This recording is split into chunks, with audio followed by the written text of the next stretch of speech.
Pendant des milliers d'années, l'humanité a entendu ces 10 phrases gravées dans la pierre. Les 10 commandements. Mais très peu de gens ont compris leur véritable logique. Car ces commandements ne sont pas simplement des interdictions. Ils ne sont pas un vieux code moral destiné à contrôler les hommes. Selon saint Thomas d'Aquin, ils sont quelque chose de beaucoup plus profond. Ils sont la cartographie complète du cœur humain. Ils montrent comment l'homme peut se perdre, et comment il peut retrouver le chemin de la vie. Pourquoi Dieu commence par parler de lui, puis de la vie, puis de la parole, et finalement du désir le plus secret du cœur. Dans cette vidéo, nous allons découvrir la logique cachée des 10 commandements, et pourquoi Jésus lui-même a déclaré « Si tu veux entrer dans la vie, garde les commandements ». Pour comprendre les 10 commandements, saint Thomas d'Aquin commence par une affirmation étonnamment simple. Toute la loi divine repose sur deux racines. Deux amours. L'amour de Dieu et l'amour du prochain. Autrement dit, les 10 commandements ne sont pas 10 règles séparées. Ils sont le déploiement concret d'un seul et même principe, apprendre à aimer correctement. C'est exactement ce que Jésus révèle dans l'Évangile. Lorsqu'on lui demande quel est le plus grand commandement, il répond « Tu aimeras le Seigneur ton Dieu de tout ton cœur, de toute ton âme et de toute ta pensée. Et tu aimeras ton prochain comme toi-même. » Et il ajoute une phrase décisive « De ces deux commandements dépend toute la loi et les prophètes. » Saint Thomas voit dans cette parole la clé de toute la morale biblique. Les 10 commandements ne sont rien d'autre que l'architecture de ces deux amours. Et c'est pour cela que leur structure est si précise. Les 3 premiers commandements concernent Dieu. Les 7 suivants concernent le prochain. Mais ce qui est encore plus étonnant, c'est la manière dont la loi descend progressivement dans l'homme. Elle commence par les actes les plus visibles, puis elle touche la parole. Et finalement, elle atteint l'endroit le plus profond de l'homme, le cœur. Autrement dit, la loi divine ne cherche pas seulement à contrôler les actions. Elle cherche à transformer l'homme de l'intérieur. Et c'est pour cela que le premier mouvement de la loi commence par Dieu lui-même. Et c'est là que commence la première partie de la loi, les commandements qui concernent Dieu lui-même. Car si l'amour de Dieu est la racine de toute la vie spirituelle, alors tout commence par la question la plus fondamentale. Qui est au centre de ta vie? Le premier commandement répond directement à cette question. Tu n'auras pas d'autre Dieu devant ma face. À première vue, ce commandement semble appartenir à un autre âge. Nous n'adorons plus des statues de pierre ou des idoles d'or, et pourtant, le problème qu'il vise n'a jamais disparu. Car l'être humain est un être qui adore toujours quelque chose. Si ce n'est pas Dieu, ce sera autre chose. Le pouvoir, l'argent, la réussite, le plaisir, ou même lui-même. Saint Thomas explique que ce commandement protège la vérité la plus profonde de l'existence humaine. L'homme n'est pas fait pour servir des choses finies. Il est fait pour l'infini. Il est fait pour Dieu. Le deuxième commandement vient ensuite protéger quelque chose de plus subtil encore. Tu ne prendras pas le nom de Dieu en vain. Pourquoi la loi divine s'intéresse-t-elle à la parole humaine? Parce que la parole possède un pouvoir immense. Elle peut révéler la vérité, mais elle peut aussi la déformer. Utiliser le nom de Dieu pour tromper, manipuler ou mentir revient à utiliser le sacré pour servir le mensonge. Et c'est pour cela que ce commandement protège la relation entre la vérité et le divin. Puis vient le troisième commandement. Un commandement qui, à première vue, semble simplement parler d'un jour de repos. Souviens-toi de sanctifier le jour du sabbat. Mais saint Thomas montre que ce commandement touche quelque chose de beaucoup plus profond. Il nous rappelle que l'homme n'est pas fait seulement pour agir, produire, travailler, accumuler. Il est aussi fait pour s'arrêter. S'arrêter pour se souvenir de Dieu. Dans un monde où tout pousse l'homme à courir sans cesse, ce commandement devient presque révolutionnaire. Il rappelle que la vie humaine ne trouve pas son sens dans l'activité permanente, mais dans la capacité à se tourner vers celui qui est la source de toute chose. Ainsi, les 3 premiers commandements établissent l'ordre fondamental de l'existence humaine. Dieu au centre, la vérité dans la parole, et le repos de l'âme en lui.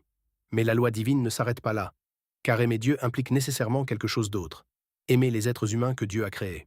Après avoir établi la relation entre l'homme et Dieu, la loi divine se tourne vers la seconde grande dimension de l'existence humaine, la relation avec les autres. Car on ne peut pas prétendre aimer Dieu tout en méprisant les hommes. C'est pourquoi saint Thomas explique que les 7 commandements suivants concernent l'amour du prochain. Mais ils commencent d'une manière très particulière. Le premier commandement qui concerne l'homme n'est pas « tu ne tueras pas » ni « tu ne voleras pas ». Il commence par quelque chose de plus fondamental encore. Honore ton père et ta mère. Pourquoi ce commandement est-il placé en premier? Parce qu'il protège la racine même de toute société humaine, la famille. Chaque être humain entre dans ce monde de la même manière. Il reçoit la vie. Personne ne se donne la vie à lui-même. Elle nous est donnée par d'autres. Et c'est pour cela que la première forme de justice consiste à reconnaître ce que nous devons à ceux qui nous ont donné la vie. Honorer ses parents, ce n'est pas simplement leur obéir, c'est reconnaître que l'existence humaine est un don reçu, et qu'aucun homme n'existe par lui-même. Mais une fois ce fondement posé, la loi divine va protéger les grandes dimensions de la personne humaine. Elle commence par ce qui est le plus précieux, la vie. Tu ne tueras pas. Ce commandement protège le bien le plus fondamental de l'existence humaine, car sans la vie, aucun autre bien n'est possible. Dans la vision biblique, la vie humaine n'est pas simplement un phénomène biologique. Elle est un don de Dieu. Et c'est pour cela que l'atteindre injustement est l'un des actes les plus graves que l'homme puisse commettre. Mais la loi divine ne protège pas seulement la vie. Elle protège aussi l'union qui donne naissance à la vie. Tu ne commettras pas d'adultère. Dans la vision biblique, le mariage unit l'homme et la femme dans une alliance qui crée une communauté de vie et d'amour. L'adultère ne détruit pas seulement une promesse, il brise une confiance, il fracture la cellule fondamentale de la société. C'est pourquoi ce commandement protège non seulement les époux, mais aussi la stabilité de toute la communauté humaine. Puis vient un autre commandement essentiel pour la vie sociale. Tu ne voleras pas. Ce commandement protège les biens. Pourquoi? Parce qu'une société où chacun peut s'emparer de ce qui appartient aux autres devient rapidement une société dominée par la violence. Le respect des biens garantit la justice. Il permet à chacun de vivre en sécurité et de construire sa vie sans craindre la prédation des autres. Ainsi, ces trois commandements protègent trois dimensions fondamentales de la personne humaine: la vie, la famille et les biens.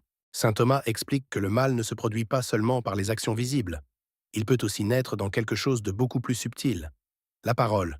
C'est pourquoi la loi divine ajoute ensuite un commandement qui protège la vérité entre les hommes. Tu ne porteras pas de faux témoignages contre ton prochain. La parole humaine possède un pouvoir immense. Elle peut défendre la justice, elle peut révéler la vérité, mais elle peut aussi détruire une réputation, semer la discorde ou condamner un innocent. Un faux témoignage peut briser une vie, une rumeur peut détruire une réputation, une parole injuste peut diviser une communauté entière. Saint Thomas explique que ce commandement condamne non seulement le faux témoignage devant un tribunal, mais aussi toute parole qui blesse la vérité.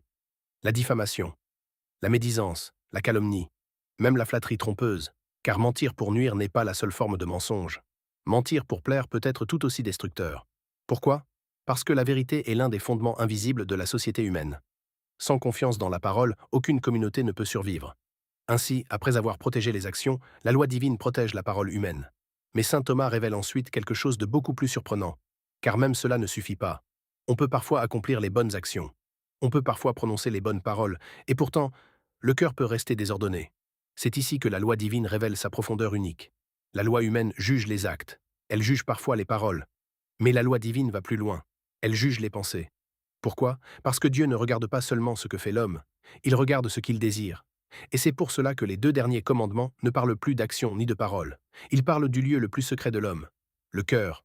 Le 9e commandement dit: « Tu ne convoiteras pas le bien de ton prochain ». Et saint Thomas explique que la cupidité est l'un des désordres les plus dangereux du cœur humain, car elle est insatiable. L'avare ne possède jamais assez. Plus il accumule, plus son désir grandit. Pourquoi? Parce que le cœur humain est fait pour quelque chose d'infiniment plus grand que les richesses. Saint Augustin l'exprime dans une phrase devenue célèbre: « Tu nous as fait pour toi, Seigneur, et notre cœur est sans repos tant qu'il ne repose pas en toi. » Ainsi, lorsque l'homme cherche à remplir son cœur avec des biens limités, il reste toujours insatisfait. La cupidité détruit la paix intérieure. Elle trouble la justice, et elle peut devenir, comme le dit l'apôtre Paul, la racine de tous les maux.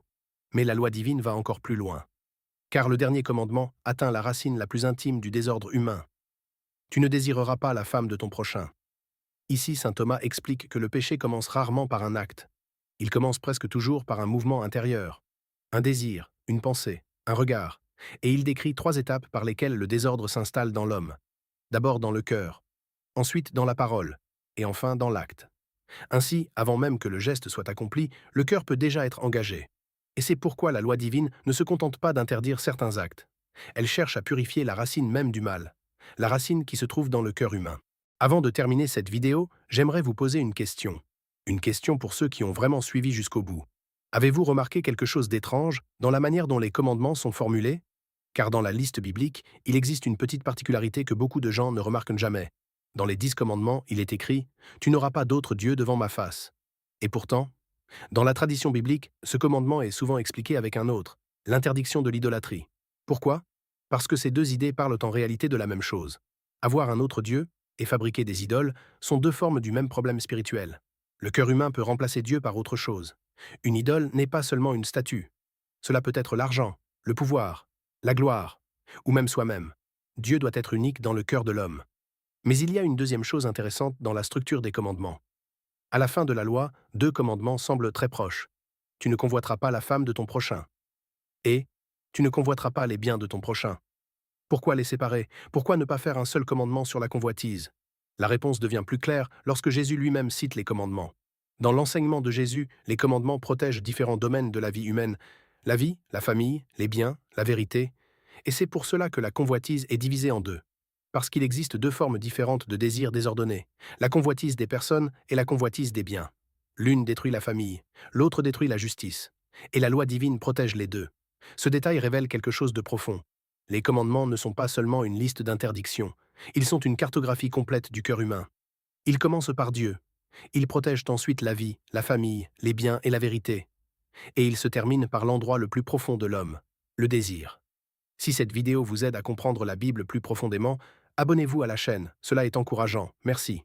Que Dieu éclaire votre cœur, fortifie votre volonté et vous donne la grâce de marcher chaque jour sur le chemin de ses commandements. Amen.